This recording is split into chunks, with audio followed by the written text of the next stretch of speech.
Hello everyone. I thought we'd do a video on the worst products I've ever owned. So first of all, you'll notice that my eyes don't always look at the camera, and that's because somebody made a comment that I'm not believable, I'm not trustworthy because I don't look at the camera as I'm talking to you. So I want to point out, just to get this out of the way, body language is not a universal thing. Yeah, for sure. When you're happy, you smile. That's absolutely true. But in terms of, the old saying, you don't look at somebody's eyes, therefore you're not being honest or truthful. It depends on the culture. In certain Asian culture I grew up in, it was considered extremely rude to look at somebody in the eye, especially if the person's older than you are. But regardless. So if I look at, for example, Mike, who's literally right in front of me, for any length of time, I immediately want to start shifting away. It has nothing to do with our relationship. I think we're really good friends. But it's just simply that it's an extremely uncomfortable situation. Now, if you grew up, for example, in North America, in the Western culture, then you're very used to looking at somebody's eyes when you're talking with them. So do not assume, just because I don't look at the camera, that I'm not being honest. In fact, far from the truth. Okay, that being out of the way. So I was thinking, what would be a fun video to do? And since I've owned so much stuff over the years, I thought, well, let's start with this one. Some of the worst things I've ever owned. Now, I'm going to just cover a few things because there are many, many more, but it would just be too long. And this will be primarily based on speakers, although I'll throw in, I think, one amplifier because, again, it has the distinction of one of the worst I've ever owned. So, starting with speakers. I really hated the Bose 901s. To put it in context, I think these were the Bose 901 Mark IVs. At that time, so back in the mid-'80s to late '80s, all the mainstream magazines, essentially Stereo Review, High Fidelity, Audio Magazine, had said that these were some of the finest speakers that you could buy. It came from Amar Bose, the brain of Dr. Amar Bose, who was, if I remember correctly, a professor at MIT, very highly distinguished as a very knowledgeable person. Many of you will know that in higher end cars, you can get a car audio system with Bose speakers, and of course the mainstream consumer still believes that Bose is a very highly regarded product. Well, so I saved my pennies, finally had the money, went to buy a pair, took them home, and I was dismayed. Disappointed is not the right word. I was almost angry with myself, thinking these are terrible. There's a phrase, I guess you can call it a joke, no highs, no lows, it must be Bose. It was terrible. It sounded like that. There was no bass, there was no highs. I had a pair of small JBL bookshelves that I had bought previously that sounded much, much, much better. And long-term viewers will know I always used to tease Philip about his love for JBLs and then subsequently Jay as well. Again, there were jokes at the time that said, JBL was junk but loud, So I just felt that my little JBLs that cost me a few $100s sounded way better than the Bose. And I thought, something wrong with me. Well, it turns out it was just the way the speakers are. So, one of the worst speakers I ever owned. Next, the Carver amazing speakers. Again, those of you who are old enough like me will remember what these are. Back in the 80s, there was a company called Apogee, and it looks like a trapezoid, but it was the speakers were essentially ribbons or quasi-ribbon designs. Fun fact, Apogee was sued by Magnepan because apparently they creatively emulated Magnepan's designs or patent, and so they got sued, at least as far as I understand. Okay, so anyway, Carver decided that's a great product, great idea, but let's see if we can design speakers that are even better, that have even better bass and so on and so forth. And he eventually came out with his version. And so again, they look like trapezoids, but instead of a ribbon panel for the bass, they had woofers. So again, all excited, reviews were great, went and bought a pair. They were quite cheap. I think if I remember correctly back then they were about $3,000 or $4,000. A lot of money, but relatively speaking, quite cheap. And the promise, the bass would be even better, and Apogee's bass was fantastic already. But when I got them home, they were very unremarkable. Certainly the bass went very low and was quite decent, but the blend was horrible. The ribbons were transparent and all that, but the bass part of the speaker just didn't blend at all. Not only that, the sensitivity, at least according to the factory, was quite decent, but I didn't find them that way. I found that they were quite insensitive. You had to turn up the volume quite a bit in order to get any kind of low-level resolution. The highs were spitty, which is quite the contrary to what a good ribbon should be. I found them very spitty and sibilant and so on. So not a great speaker. Another electrostatic hybrid speaker, Accustats. Again, those of you who are old enough will remember the Accustat electrostatic speakers. Well, these ones in particular are the Spectra series. They were the hybrids. So MartinLogan had come out with their hybrid speakers like the Sequel and Arius and so on. And so Accustat decided that they were going to respond with an electrostatic panel with a woofer at the bottom. And in fact, they look very similar to the MartinLogans, except the Accustats had grills that covered the electrostatic panel. So it wasn't as sexy and wasn't as transparent looking. And they were, again, horrible. My experience previously with Accustat electrostatic speakers wasn't all that great. I found them to be not very transparent, didn't have the same kind of clarity, transparency, transient response was not great. I found them veiled, actually. And so with the Spectra, it was all of that and worse, because the woofers, again, didn't blend. It was like two different speakers playing at the same time. There's something, again, if you go back long enough, you may remember the reviews talking about this, something called, I think it was Absolute Sound who coined this, the Venetian blind effect. So imagine you have vertical blinds and you sat down, and if you moved your head just a little bit, little rays of light would just sort of come to your eyes at different spots of your head moving. And that's what the Accustats used to do. They were extremely directional. Just move a little bit and you could hear your highs shifting. It was disconcerting. But anyway, that's another speaker that was not great. And for those of you who think I only slag on products we don't carry, MartinLogan is next. MartinLogan monolith. Oh my God. So at the time, these were their top-of-the-line speakers. As a matter of fact, if I remember correctly, that was the first MartinLogan that MartinLogan made commercially available. Well, the ones I had were the later ones. I think they were the MartinLogan Monolith 3s. They came with the external crossover box, so you could bi-amplify the speakers and things like that. Early days of MartinLogan, so maybe to be fair, the expectation was maybe higher than what they ended up being, because the CLS was a much better speaker overall, not in every way, but overall. The CLS had this incredible, natural, effortless transparency, a see-throughness that when you hear it, you go, wow. And any of you who's ever heard a pure electrostatic like the MartinLogan CLS, I think you'll agree with me. Again, they have flaws, but just talking about certain innate strengths that it has.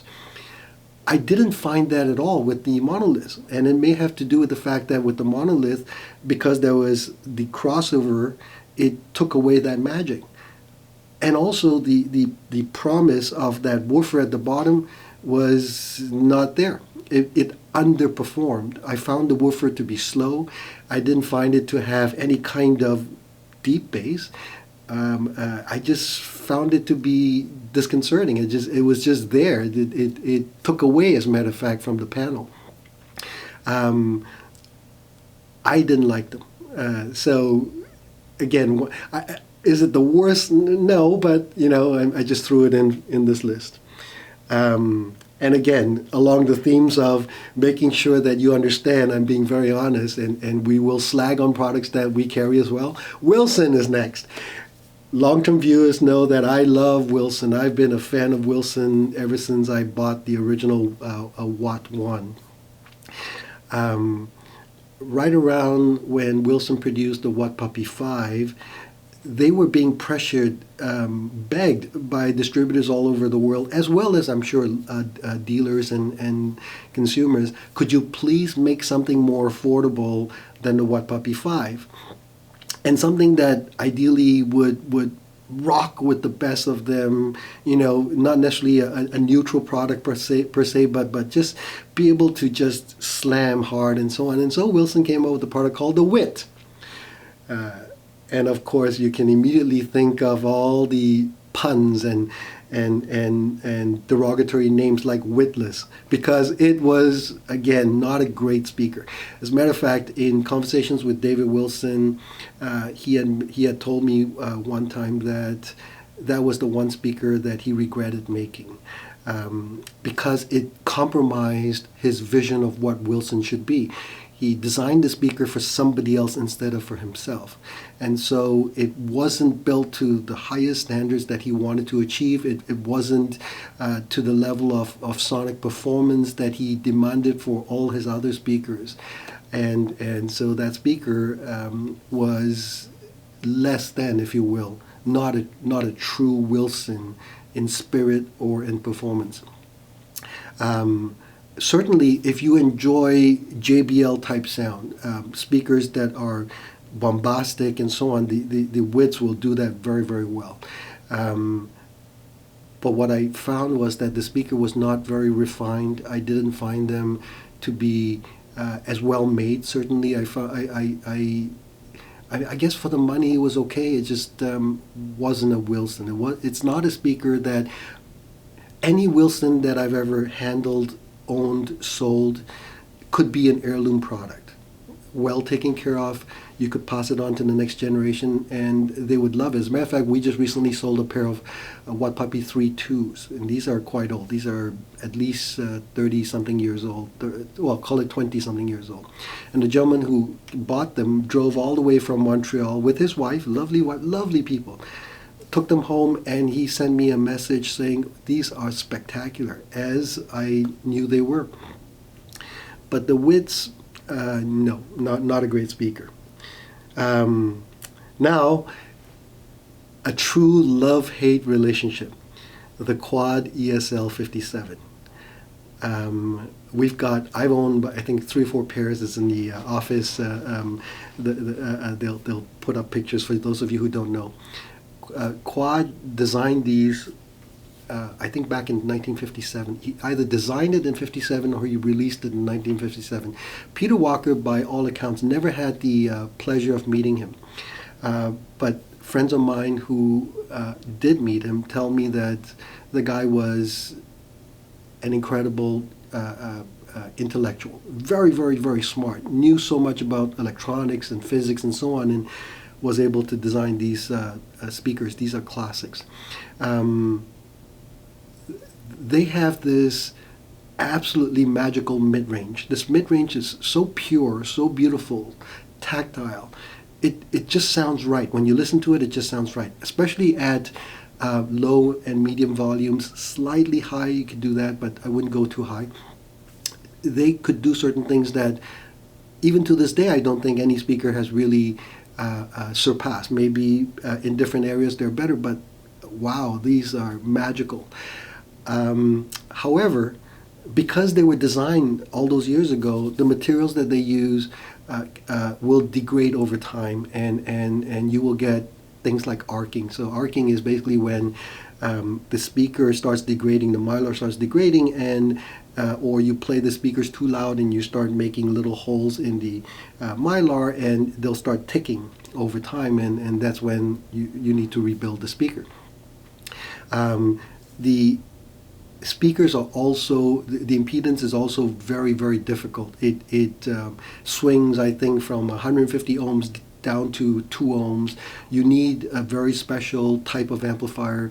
Tube amps, good tube amps will work fine. Certain solid state amps will work fine, but you have to be very, very careful not to overplay the speakers, not to drive them too hard.